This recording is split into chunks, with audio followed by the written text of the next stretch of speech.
Pasemos a otro tema que hemos estado hablando bastante durante esta semana, pero francamente lo vale, porque durante la noche de ayer 38 personas más fallecieron producto del coronavirus en China, es decir, 38 fallecidos en 24 horas, lo que elevó la cantidad de muertos por este terrible virus a 170 personas. Esto también afecta a otros que están presentando los síntomas y que se encuentran en cuarentena. Hay más de 7.700 casos confirmados, esto repartidos en 31 provincias chinas.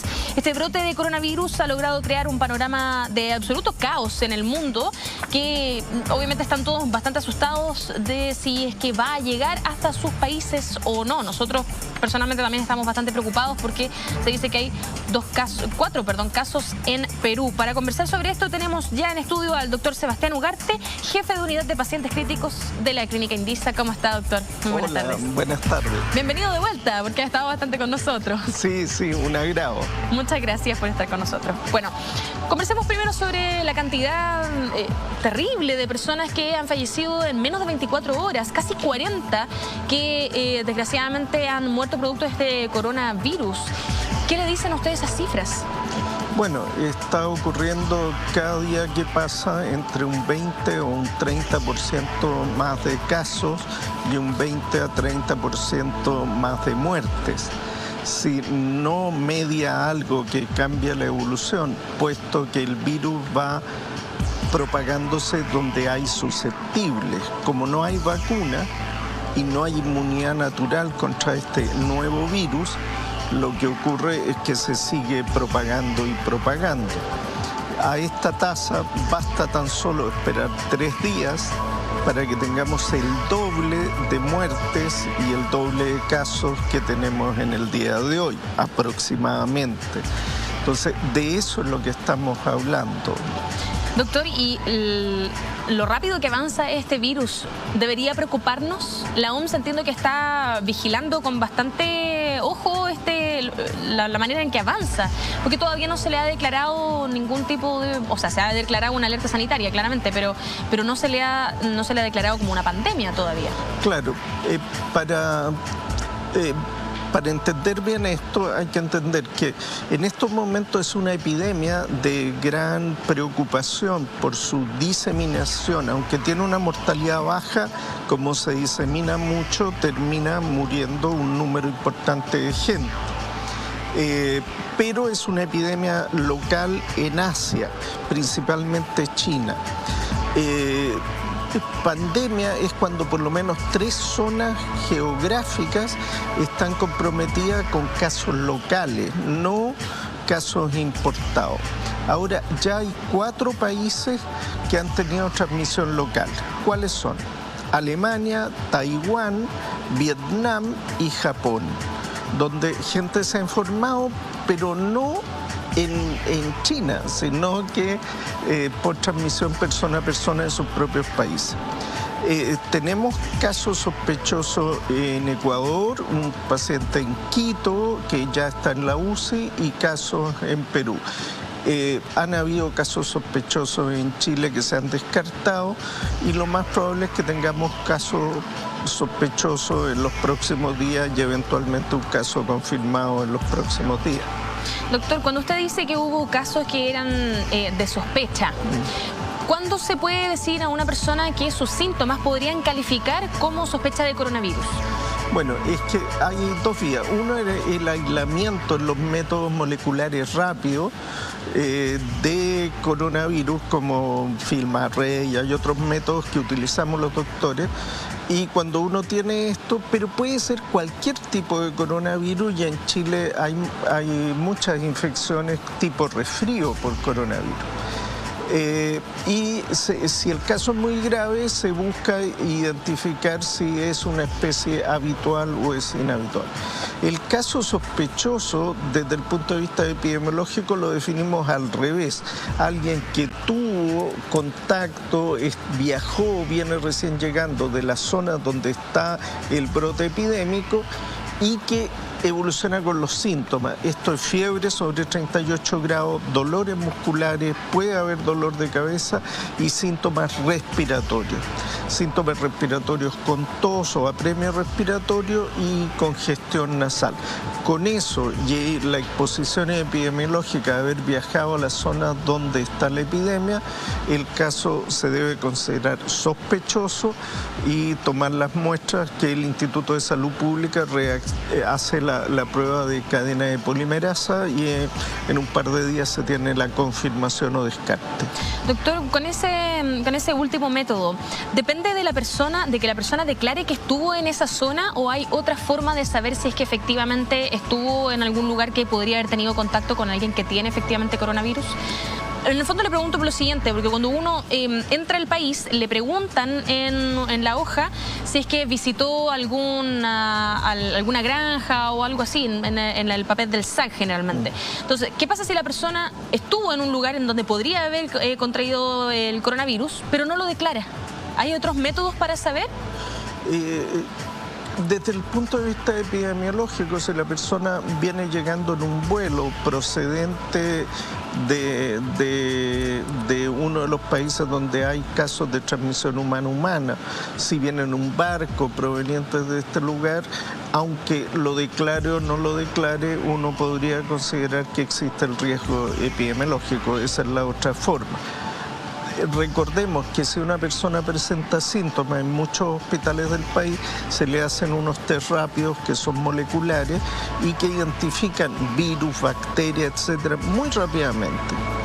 Pero el tener un coronavirus como una familia de virus grandes no significa necesariamente que es el nuevo coronavirus 2019. Y para eso se requiere hacer una prueba más específica que demora un par de días. Doctor, supongamos que alguno de estos casos sospechosos efectivamente fuera coronavirus, este nuevo coronavirus. ¿Chile está preparado para enfrentarse a esta enfermedad? Por fortuna, Chile tiene una larga tradición de salud pública que hace que si hay una persona enferma no va a quedar sin atención y que los casos se van a identificar. También hay si ustedes ven, por ejemplo, la doctora Daza, que está a cargo de la Subsecretaría de Salud Pública, hay un sistema de vigilancia epidemiológico muy bien llevado. Vean lo que pasó en el norte cuando apareció antecedentes de dengue, cuando aparecieron mosquitos Aedes, etc. Chile en ese sentido, en ese plano, yo creo que debería responder razonablemente bien. Ahora, la otra duda, si llegara un caso, se aísla, se maneja, la respuesta dentro del hospital, yo creo que debería ser adecuada. Otra cosa es si se produce una propagación en Chile. Que esto no es lo que está ocurriendo en Alemania, ni en Francia, ni en Estados Unidos, donde está localizado. Pero si esto se propagara y fueran muchos casos, eso es una emergencia que ningún país va a estar preparado para ello. O sea, lo que han hecho los chinos de construir un hospital de 1000 camas en 10 días, obviamente es algo que difícilmente podríamos replicar en Chile. Doctor, mire, ahí tenemos la imagen en vivo de cómo va la construcción de ese hospital. Algo que la doctora Davancha ayer nos decía que no es primera vez que hacen, que para el brote anterior del SARS, el año 2002. También hicieron algo parecido a esto. Y yo le pregunto a usted si es que, considerando que China tiene esa capacidad para poder construir un hospital en 10 días, y Chile ya sabemos que tenemos un problema con la salud pública, tenemos una crisis bastante grande que ya la pudimos ver con el corte de energía que hubo la semana pasada en el Barros Luco y con tantos otros antecedentes. ¿Cómo vamos a poder enfrentarnos si es que efectivamente se propaga este virus aquí en Chile?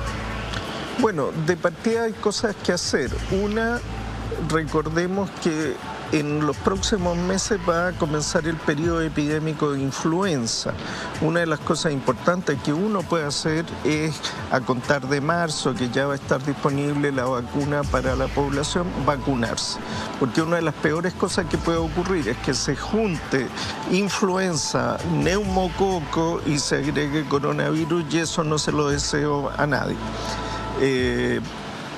Segunda cosa, si uno deseaba viajar por turismo a la zona central de China, postergar los viajes prescindibles.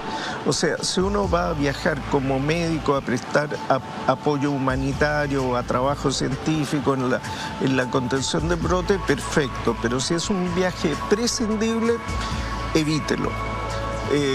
Las personas que viajan a zonas donde no hay casos nativos sino importados no se asusten tanto, porque los casos van a estar localizados, hospitalizados, y es poca la posibilidad de que uno tenga contacto con un caso local.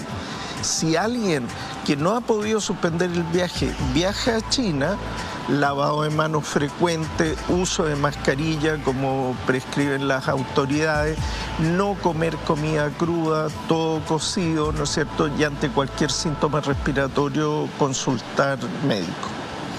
Doctor, ayer hablábamos también con la doctora Damanch, que nos decía que se sospecha que el origen de este virus tiene que ver con una sopa de murciélago o alguna comida más o menos exótica, ¿no? Considerando que también hace unos años China tuvo un brote de SARS que también fue algo que preocupó totalmente no solo al mundo entero, ¿China cumple con algún tipo de característica para que se propaguen o que en realidad haya origen en ese país de tantos virus? Y lo que ocurre, por un lado, tiene una alta densidad de población, son una población de miles de millones, o sea, 1000 y tantos millones de habitantes en un territorio delimitado, lo que favorece la propagación de virus. Segundo, dentro de la cultura china está esto de comer diferentes animales y comer animales frescos, etc. Y tener contacto en los mercados, no como en Chile, que si los hijos de uno en Chile creen que los pollos nacen sin pluma porque los conocen en el supermercado. En China ellos ven los pollos con pluma y los compran así, etc. La posibilidad de una zoonosis, de un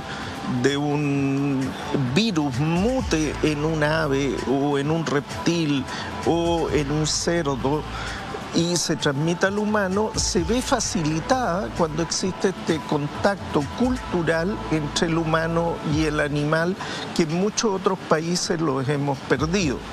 Recordemos que esto no solo ocurre en China, ocurre en muchos países de Asia y también ocurre en México, por ejemplo, donde los mexicanos comen diferentes cosas y son bastante más parecidos a nosotros, digamos. Entonces, en el fondo es esta manera en la que se relaciona la población con su comida, en el fondo. Exacto, porque los virus habitan ciertos hospederos. Habitan un hospedero y dentro de él se reproducen, y cada cierto número de reproducciones ocurre una mutación.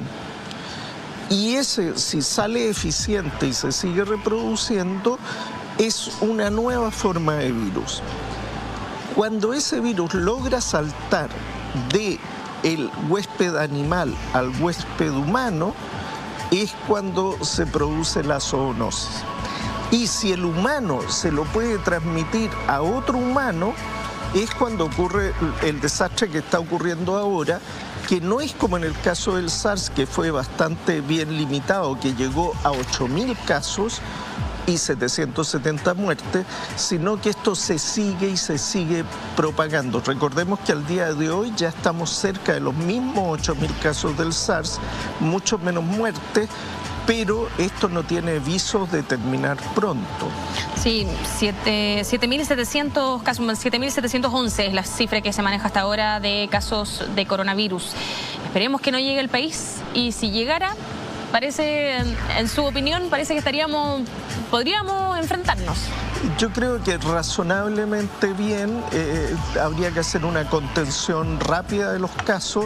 El tratamiento dentro del hospital va a requerir ventilación mecánica, probablemente circulación extracorpórea en algunos casos. Chile cuenta con esa facilidad, pero siempre que sea un número acotado de casos. Si es una cantidad mayor, no hay país que resista una situación así, salvo China, que tiene características especiales. Doctor Sebastián Ugarte, jefe de la unidad de pacientes críticos de la clínica Indisa, muchísimas gracias por haber conversado con nosotros. Buenas tardes. Nosotros vamos a un breve corte comercial y ya volvemos con más Punto Noticias.